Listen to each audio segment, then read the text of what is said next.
Abashimiye cyane cyane. Iyi ni Digital Wealth Rwanda, ni Serge bavugisha. Ari byinshi nifuje yuko abantu bamenya kuri ya kampani iduhemba buri munsi. Kampani yitwa Stake Exchange International, kampani nziza. Bamaze kuyigeramo, bamaze kubibona yuko guhembwa ni buri munsi. Duhembwa mu buryo bubiri, hari mu buryo bw'amafaranga cash, ndetse hakaba n'andi ku ruhande baduha yo guhahisha produit twihitiyemo bitewe n'ingano yayo guhaha tugenda duhabwa, nayo yaba menshi cyangwa akaba makeya bitewe na package twahisemo kwigurira iyo ariyo. Kubera yuko kugira ngo umuntu agire membership, kugira ngo umuntu agire package muri Stake Exchange, bisaba guhitamo package donc muzihari ukagira iyo uhitamo ikunogeye. Ubwo rero nagira ngo mbasobanurire ho gato ku bijyanye na products. Mu by'ukuri tugira products muri eShop 2 tugiramo products zitandukanye. Turasangamo ubwoko bw'isaha y'abagabo. Isaha igura amadolari 100, iboneka muri eShop 2 cyangwa se eShop 2. Ariko umuntu ayikeneye ashaka kuyitunga, hari uburyo bubiri yakoresha.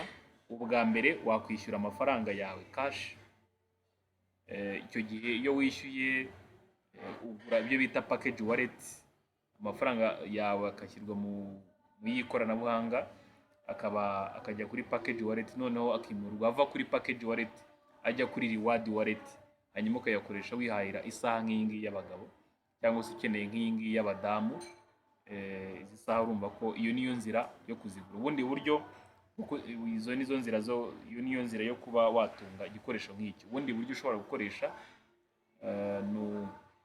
no kuba wa muntu ushobora kwamamaza iyi kampani ikagera ku rundi rwego biguturutseho, ukayamamaza hirya no hino mu gihugu umuntu aherereyemo cyangwa se no hanze y'igihugu, bityo igashobora kumenywa na benshi.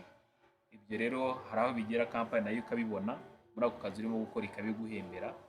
Ayiguhembye akaza kuri reward wallet ku buryo wayakoresha wigurira imwe muri izi saha. Ariko tumanutse hepfo, izi modoka zo icyo nazivugaho, zo zitangwa nk'ibihembo ku bantu bamenyekanishije kampani ku rwego rwo hejuru. Hari ahantu hari level umuntu ageraho akaba yahembwa imodoka nk'iyo ngiyo cyangwa se nk'izo ngizo. Hanyuma hari akandi gakoresho kitwa blender hano, gatunganya imbuto, umuntu agakuramo ji y'umwimerere nk'iyi. Urabona ko ntabwo gahenda mu by'ukuri $80 y'amadolari gusa. Umuntu ashobora kukigurira akoresha amafaranga ye bwite nk'uko nari nasobanuye, cyangwa se akaba hari ayo afite kuri reward wallet kubera yuko hari ibihembo yahawe kubera kwamamaza iyi kampani ku rundi rwego. Ibyo bikamuhesha guhembwa, donc kugira yahembwa amufasha guhabwa igicuruzwa nk'iki ngiki cyangwa se n'iyi saha.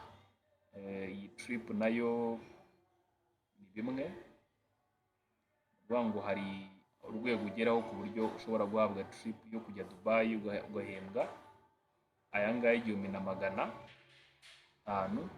cyangwa se ukaba wakikora ku ikofi ukayatanga. Ubu ngubu mu mpera z'ukwa gatatu hari trip iteganyijwe, donc igiye kubaho, abantu bagomba kujya Dubai bagahura na nyiri kampani, nyiri CEO na co-founder, akaba ari inkomoko muri Philippines. Bakazahura nawe, hakaba hari ibyo bazanoza ndetse no gutembera Dubai muri rusange, abantu basangira ibitekerezo bavuye mu bihugu bitandukanye, za Cote d'Ivoire, Cameroon, Ghana, Nigeria, abazashobora kuva muri Amerika, mu Bwongereza, ahantu hatandukanye, mu Rwanda se, muri Uganda se, muri Congo se. Stake Exchange, iyi kampani yacu ni mpuzamahanga, iri mu bihugu byinshi, maze kugera mu bihugu byinshi, kandi abagezemo umusaruro barawubona, ntabwo ari uwo gukereza.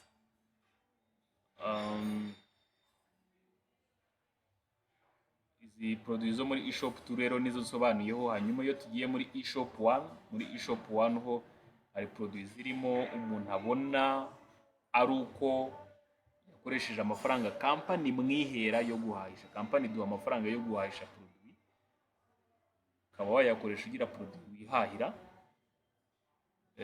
Kandi buri produit ifite umumaro wayo, iyo uyikanzeho urawubona rwose. Nk'iyi bracelet par exemple, dukanze kuri iyi bracelet nubwo igura 240 ariko uko bigaragara hano, ariko ugiye muri detail usanga ayo mafaranga ari make kubera yuko company itanga amafaranga yo guhahisha menshi kandi ikayatanga buri kwezi, akaba yaba aringaniye cyangwa ari na menshi bitewe na package wahisemo iyo ariyo. Ibi ndimo ndabivuga hari ibindi biganiro byabanjirije iki ngiki ndimo gukora, ku buryo abashaka gusobanukirwa byimbitse ibijyanye na Stake Exchange baba bararebye ibyo biganiro, noneho bagashobora gukurikiranya bagakurikizaho n'iki ngiki. Muri make nababwira ko Stake Exchange ni company mpuzamahanga ifite inkomoko muri Philippines, ariko company nziza rwose. Ibyo yemereye abantu irabikora. Umuntu wese washoboye kuyigana ahembwa buri munsi adasiba. Buri mu gitondo abantu barahembwa. Uhembwa kubera iki? Kubera ko washyizemo igishoro cyawe. Igishoro cyawe kikuzanira inyungu mu buryo bubiri, yaba ari cash, inyungu za buri mu gitondo zo kugushimira kuba warahisemo iyi platform zindi zose zihari, hanyuma no ku ruhande bakaguha ayo guhahisha product, kuko iyi company by'umwihariko icuruza product kandi ikazicuruza online. So ubwo rero kubwo kwitabira, kubwo gushyiramo igishoro cyawe, bikaguhesha kugira produit wihahira, ariko ukanahaha unashimirwa mu buryo bw'amafaranga cash. Ntako bisa rero, ibyo kurumva nta kindi gisabwa cyihariye n'igishoro cyawe, kandi inyungu ziza bazireba nawe ukabona ko atari izo gukerensa. So nk'iyi produit yitwa Energy Biomagnetic Bracelet. Uvuga ngo iyi bracelet iyo urebye inyungu zayo, donc benefits zayo zo kuba wayambara ni izihe? It relieves muscle pain and joint pains. Babara mu ngingo n'iki, ububabare burashira. Abadamu bagira ibibazo bari mu bihe by'imihango akababara cyane, produit yambaye ibyo bibazo ntuhura nabyo.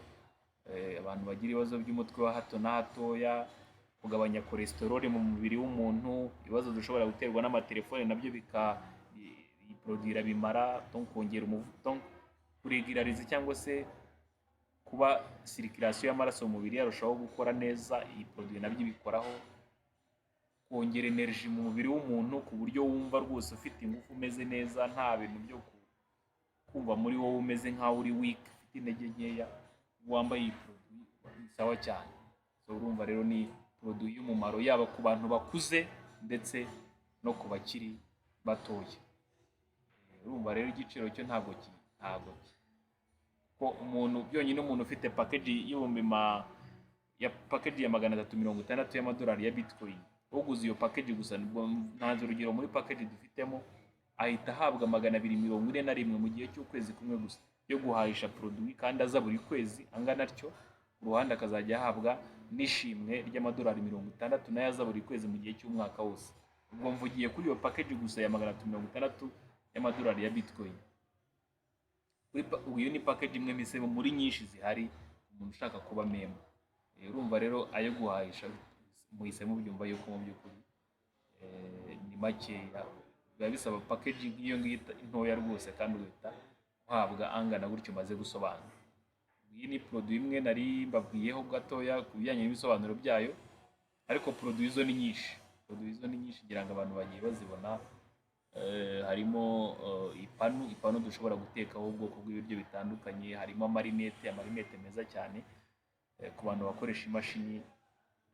Ari amarinete yabafasha. Hari ukuntu amaso yaba yarahinduye ibara atakiri umweru. Ari amarinete icyo twaje kubona nuko iyo yambaye kureri y'amaso igenda yongera gusubirana wa mwimerere, akongera akagenda bumweru buhoro ugenda umara iminsi uyambaye. Ku buryo rero numva ko abantu rwose ari amarinete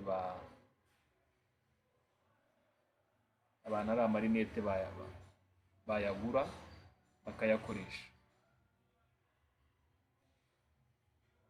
Hanyuma hari udukoresho twinshi hano ubona ko twagira umumaro twinshi. Quantum Energy umuntu ushaka kudasaza vuba yiyambarira ino produit. Guteka ibiryo bitandukanye wakoresha ino pano. Udukoresho dushyirwa mu birenge mo hasi dutuma iminyanda ikamukamo mu kirenge mo mu bworo, noneho ubuhumekero bw'ikirenge bukarushaho, ikirenge kikarushaho guhumeka neza, twengeho tukazibuka. Hanyuma kubera ko mu kirenge hahurira imitsi myinshi, bityo bigafasha sirikirasiyo y'amaraso mu mubiri kurushaho kugenda neza. Kugira ngo n'ibiciro abantu baragenda babibona by'izi produit. N'aka gaproduit hari abantu bafite ibicece ku nda bibamereye nabi. Haba harimo mu kabogisi kamwe haba harimo utuntu 14 wakoresha ubwo mu minsi 14. Ni ukuvuga ngo ugashyira ku nda kakagumaho mu gihe cy'amasaha hagati y'10 na 12, ukakavanaho ukongera ugashyiraho akandi gutyo. Ni byiza gukoresha iyi produit mu gihe kingana n'ukwezi, nibwo umaze kubona impinduka ko ibicece byagabanutse ku nda, kuko nawe inda yawe irimo kuringanira, cyangwa se byaba byiza bikageza no mu mezi abiri. Umusaruro uba uwubona rwose, ni wowe wibonera no mu indani uba ubyumva ko yanda wabonaga ikuremereye rwose imaze kugenda ishiraho. Gutyo bimeze. Ikibiriti cya gaze cyo abantu kirafasha cyane gucana gaze, utiriwe ukoresha ya kibiriti gisanzwe n'imyambi. Ni iki gihe ndavuga cyagiye gaze yatangiye kugira akabazo karaga ntihite yako kanya, ntabwo ari ngombwa kuhita uyihindura.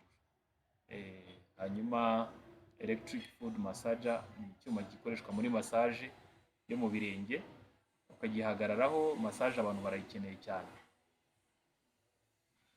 Ibikoresho byo hafi ya byose ni iby'umumaro. Ni ukuvuga ngo nkanjye ibyo bampaye, kuko produit zageze inaha mu Rwanda, produit zacu twarazihawe, ariko ibyo naguze mu by'ukuri ngiye nararebye nsanga byose nari mbikeneye, nta n'icyo kugurisha na kimwe kirimo. Niko bimeze, nasanze nta na kimwe nagurisha amaha. Hanyuma nk'iyi Quantum Beauty Spray igura $50, ariko ikibaho nuko donc mwimbere nta kintu kiba kirimo. Umuntu ashyiramo amazi agacugusa, ubwo kundi wumva wakoze cyane unaniwe, ariya amazi ushobora kuyimenaho mu mutwe, mu maso, n'iki, kongera ukaba soba. Ubwo ndimo ndavuga akamaro k'izi produit kugira ngo abantu bajye bahitamo n'izo bigurira bumva n'impamvu.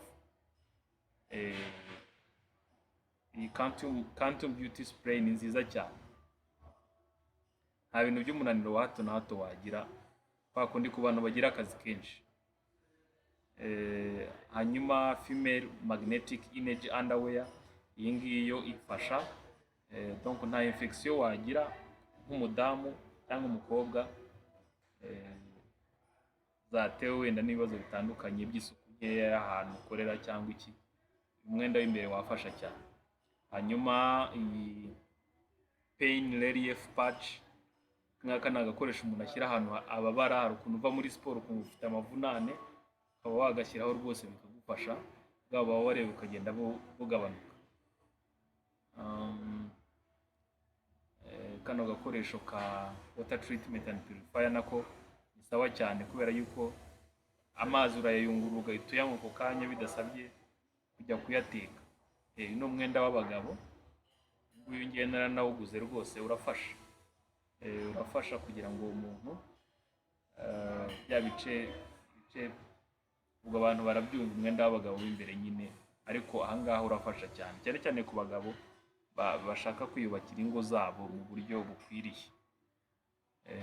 Hanyuma karita nako gasevinga umuriro w'amashanyarazi, yitwa electricity saver card. ngira ngo ibiciro abantu barimo kugenda babibona ko nyinshi ntabwo zihenze mu by'ukuri. Hanyuma kano gakoresho nako ni abadamu bakunze, usibye ko n'abagabo baragakoresha, ariko abadamu bakunze kugakoresha cyane mu maso, ni gushyiramo isura, hanyuma umubiri ukarushaho kunyerera, ugasa neza, turimo twose tuduheri tukaba twashiramo. Iyi fuel saver card yo nifasha gusevinga essence cyangwa mazutu, yaba ari kuri generator cyangwa se ku modoka. Produit z'umumaro cyane. Iyi anti radiation phone sticker niyo dushyira kuri telefone, nayo ikadufasha kurwanya amareyo kugira ngo atinjira mu matwi. Produit z'umumaro rwose abantu benshi nzi ko zishobora kubafasha. Umuntu ashobora gutagetinga produit imwe nk'iyi ngiyi, irwanya irinda umubu, akaba ariyo azajya yigurira kubera yuko hari ahantu runaka yabonye hari imibu myinshi, akavuga ati nzajya nyigura ku bwinshi ngende nyigurisheyo, niyo najya nyibahera makeya ariko byanze bikunze ngakuramo amafaranga. Iyo ni deal ishobora gukorwa bigakunda rwose, ko izi ni produit ziri reyeri umuntu agura agahabwa na Stake Exchange, kuko nanjye izanjye nazihawe n'abandi mba numva izabo nibagura bagomba kuzihabwa n'ubundi. Ikintu nabwira abantu nuko iyi company niyo nabonye umuntu ageramo akinjiza bitamusabye kuzana abantu, ahubwo igishoro cyawe akaba ari cyo kigukorera. Kwinjiza mu buryo bwa cash za buri munsi, ubikuriza kuri mobile money ndetse no kuri banki. Ubu dusigaye dufite uburyo bwo kubikuza butandukanye, wabikuza kuri mobile money, ukabikuriza kuri banki. Ubwo ndavuga ko agashimwa baguha umunsi ku wundi. Ukabikuza mu byo bita crypto, ari iyo bita USDT cyangwa se na Bitcoin. Urumva uburyo bwo kubikuza mbese busigaye ari bwinshi butandukanye, uburyo byorohereza umuntu aho yaba ari hose ku isi kwitabira Stake Exchange kandi bikamuhesha umusaruro. No kuvuga ngo icyiza gihari nuko ntabwo umuntu agura produit kwa kundi tugura produit online ngo utegereze cyane igihe kinini, ahubwo nukuyigura uhita ujya kureba stockiste mu gihugu cyawe ahita guha produit yawe. Niko karusho nabonye muri Stake Exchange. Ubundi e-commerce zindi company zifite ibyo zicuruza online, uragura hakazaho gutegereza, gutegereza amezi 2-3 se, bitewe impamvu zitandukanye kuko produit ziba zituruka kure. Ariko ahangaha bashyizeho pick up centers zitandukanye, aho ubwo usabwa kugura produit yawe ukayipikinga vuba. Ariko mu gihe unategereje kujya kuyifata n'iki company yo umunsi ku wundi n'ubundi birimo iraguhemba. Rero nifurije benshi mu bihugu bitandukanye by'isi, cyane cyane harimo abumva ururimi rw'ikinyarwanda, kwitabira company ifite ubudasa yitwa Stake Exchange International. Murakoze cyane. Yari Serge n'ubundi, mujye mwibuka gukora subscribe, mukore na like, hanyuma tubaze n'ibibazo muri comment kugira ngo nshobore kugenda basubiza n'ubundi.